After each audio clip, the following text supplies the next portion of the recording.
नमस्कार। आज के इस YouTube चैनल पर आप सभी का स्वागत है। आज का टॉपिक है लोक प्रशासन और निजी प्रशासन में अंतर तथा समानताएं क्या-क्या हैं। प्रशासन का अर्थ, जैसा कि मैंने अपने पहले के YouTube लेक्चर में स्पष्ट किया था, कि जब दो या दो से अधिक व्यक्ति मिलकर के किसी कार्य को करने का प्रयास करते हैं तो उसे प्रशासन कहा जाता है।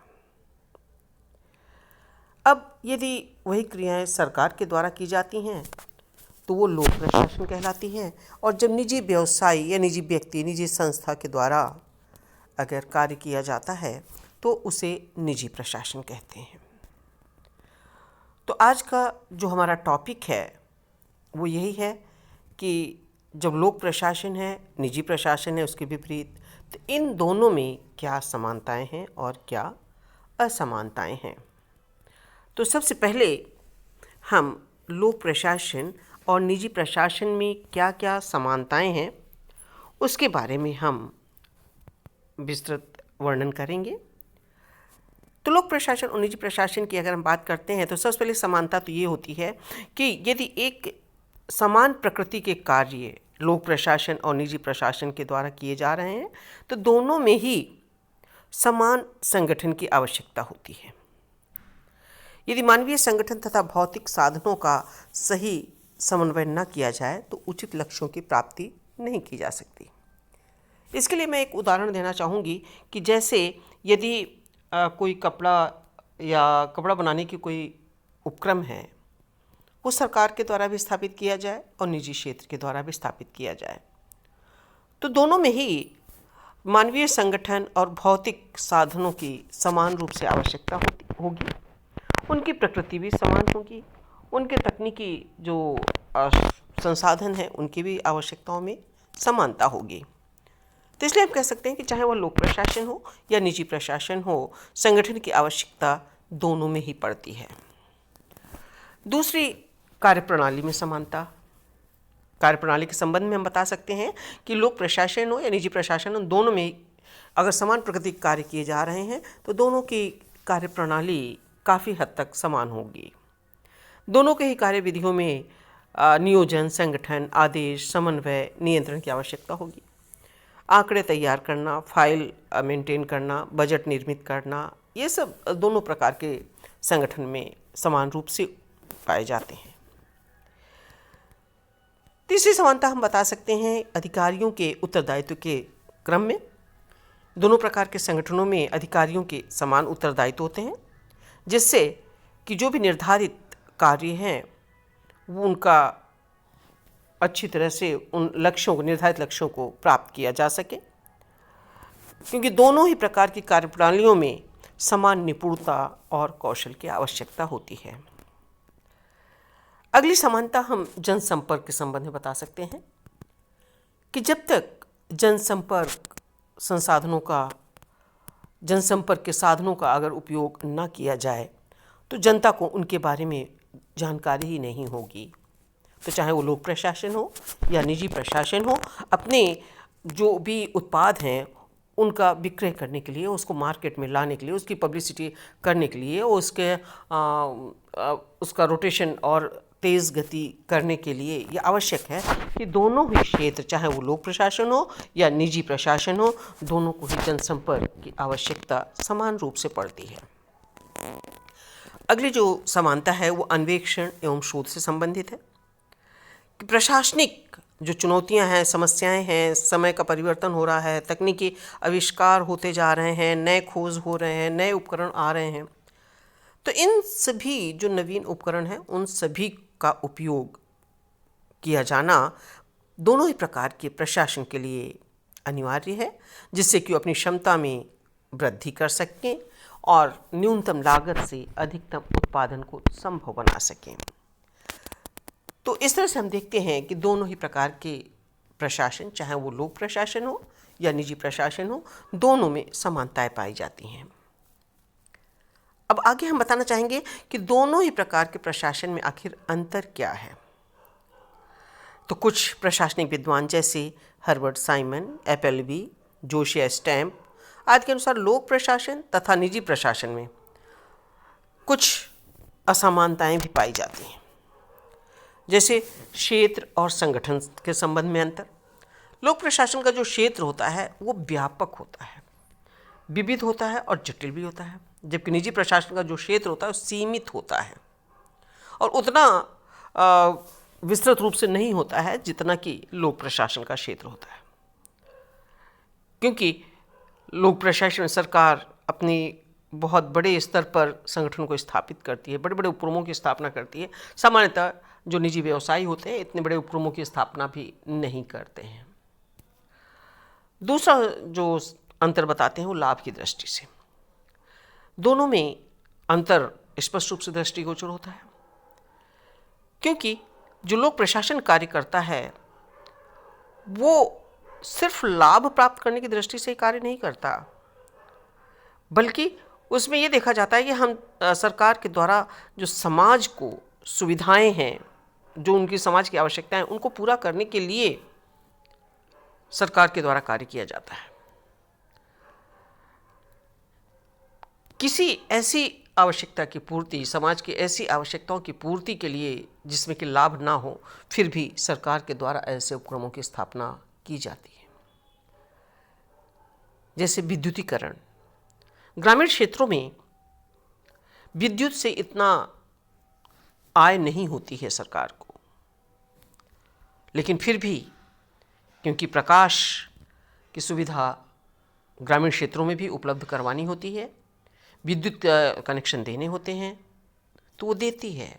क्यों? क्योंकि समाज को उसकी आवश्यकता है।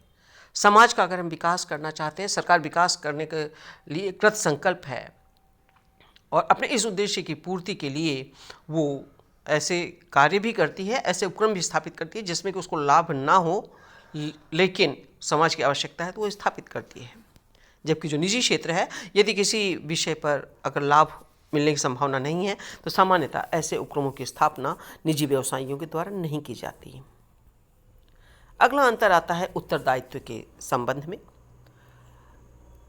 कि लोक प्रशासन कार्यपालिका तथा व्यवस्थापिका के प्रति अपने किए गए कार्यों के लिए जवाबदेह होती है, जबकि निजी प्रशासन अपने किए गए कार्यों के लिए किसी के भी प्रति प्रत्यक्ष रूप से जवाबदेह नहीं होती है। यद्यपि वो काम ऐसे भी नहीं कर सकती जो समाज के लिए अहितकर हो, लेकिन वो किसी के प्रति प्रत्यक्ष रूप से जवाबदेह नहीं होती है। अगली जो अंतर बताते हैं वो प्रक्रिया की दृष्टि से कि जो निजी प्रशासन है उसके द्वारा सामान्यतः अपनी जो कस्टमर्स हैं उनसे अपनी सुविधानुसार व्यवहार किया जाता है। उसमें व्यवहारों में समानता नहीं पाई जाती। निजी प्रशासन नियम कानून से उतने बंधे हुए नहीं होते हैं जितने कि लोक प्रशासन बंधे होते हैं। लोक प्रशासन को जैसे कोई सामान खरीदना है तो उसके लिए ठेका, टेंडर, ये सब गतिविधियां अपनानी होती हैं, जबकि निजी प्रशासन के लिए कोई बाध्यता नहीं है ऐसी। लोक प्रशासन ऐसा कोई भी कार्य नहीं कर सकता जिसमें कानून की अनुमति ना हो, नहीं तो वो कार्य जो है अवैध भी ठहराया जा सकता है, जबकि निजी प्रशासन इससे काफ़ी हद तक स्वायत्त है। अगला अंतर आता है व्यवहार की एकरूपता के संबंध में। लोक प्रशासन में एकरूपता और समानता के तत्व पाए जाते हैं, जबकि निजी क्षेत्र में इस तरह की समानता नहीं पाई जाती। उनका मेन उद्देश्य होता है कि किस तरह से अधिकतम हम लाभ प्राप्त कर सकते हैं। निजी प्रशासन में पक्षपात और विशिष्ट व्यवहार की भरमार रहती है, जबकि लोक प्रशासन में ऐसा नहीं होता है। अगला अंतर लोक प्रशासन में यह है कि शासन का एकाधिकार होता है तथा उन कार्यों को कोई भी घरेलू तौर पर नहीं करता, जैसे डाक, रेलवे, इन कार्यों पर सामान्यतः सरकार के द्वारा ही उपकरण स्थापित किए जाते हैं। और निजी प्रशासन में एक ही प्रकार के उत्पाद को कई कंपनियां उत्पादित कर सकती हैं। और प्रचार की दृष्टि से देखें तो लोक प्रशासन और निजी प्रशासन में इसमें भी अंतर पाया जाता है। लोक प्रशासन प्रचार प्रसार में जागरूकता पैदा करता है तथा वह समाजोन्मुख होता है, वहीं दूसरी ओर निजी प्रशासन का प्रचार भड़काऊ होता है। वो कैसे भी इस तरह से प्रचार करता है जिससे कि लोग उसकी तरफ आकर्षित हों, भले ही उसमें उतना लाभ हो अथवा ना हो, समाज के लिए उतना उपयोगी हो या ना हो। जबकि जो लोक प्रशासन है वो समाज में जागरूकता पैदा करने के लिए प्रचार करता है। अगले जो अंतर पाया जाता है वह है वित्तीय नियंत्रण की दृष्टि से। लोक प्रशासन में वित्त तथा प्रशासन पृथक पृथक कार्य करते हैं। लोक प्रशासन में वित्तीय क्षेत्र में बाह्य नियंत्रण रहता है, जबकि निजी प्रशासन में ऐसा नहीं होता। निजी प्रशासन में धन निवेशकर्ता के पास रहता है, जबकि लोक प्रशासन में यदि अतिरिक्त धन की आवश्यकता होती है या जो भी धन की आवश्यकता होती है बजट के द्वारा स्वीकृत होना अनिवार्य है। बजट के बाहर वो एक पैसे भी नहीं खर्च कर सकते, जबकि निजी व्यवसायी अपनी आवश्यकता अपनी सामर्थ्य के अनुसार अधिक धनराशि भी खर्च कर सकते हैं। और दूसरी चीज़ ये भी है कि वित्तीय नियंत्रण दृष्टि से हमेशा जनता प्रश्न उठा सकती है किसी भी वित्तीय खर्च के संबंध में, जबकि निजी व्यवसाय के लिए जनता भी प्रश्न ऐसा नहीं उठाती है। तो ये अंतर वित्तीय दृष्टि से भी देखा जाता है। सेवक दृष्टि से देखें तो जो लोक प्रशासन है उसमें सामाजिक सेवा महत्वपूर्ण होती है। सरकारी कर्मचारियों को सुरक्षा का भरोसा रहता है। निजी प्रशासन में लोगों को मनोवैज्ञानिक असहज महसूस होता है, क्योंकि पर्याप्त असफलता की स्थिति में निजी उद्योग बंद भी कर दिए जाते हैं, इसलिए उसमें स्थायित्व का कोई भी आश्वासन नहीं होता। इससे हम देखते हैं कि लोक प्रशासन और निजी प्रशासन दोनों में अंतर भी है तथा समानता दिखाई भी देती है। यहाँ पर अगर निष्कर्ष तौर पर हम कहें तो हम ये कह सकते हैं कि वर्तमान समय में लोक प्रशासन और निजी प्रशासन में अंतर घटता सा जा रहा है। क्यों? क्योंकि बड़े बड़े उद्यमी हैं, व्यवसायी हैं, जो कि अपनी जो सेवाएं हैं वो समाज के लिए संपन्न करते हैं और अपने कर्मचारियों को स्थायित्व का आश्वासन भी देते हैं। और सरकारी जो कार्य हैं, सरकारी जो क्रियान्वयन है, सरकारी प्रक्रिया है, सरकारी जो भी रेपुटेशन, उसी के समान ही उनका भी अपना एक सम्मान है, अपना एक स्थान है। निजी व्यवसायियों के द्वारा समाज के हित में भी बहुत महत्वपूर्ण भूमिकाओं का निर्वाह किया जा रहा है। कई बार तो ऐसा लगता है कि ये निजी क्षेत्र है या लोक क्षेत्र है, इस चीज़ को भी समझने के लिए थोड़ा सा प्रयास करना पड़ता है। मेरा कहने का तात्पर्य ये है कि बड़े बड़े उपक्रम या जो उपक्रमी हैं, व्यवसायी हैं, वो लोक उपक्रमों की भांति ही अपने निजी उपक्रमों को भी संचालित करते हैं। मुझे उम्मीद है कि आपको आज ये जो लोक प्रशासन और निजी प्रशासन में अंतर स्पष्ट किया गया है शायद समझ में आ गया होगा। इन्हीं के साथ धन्यवाद।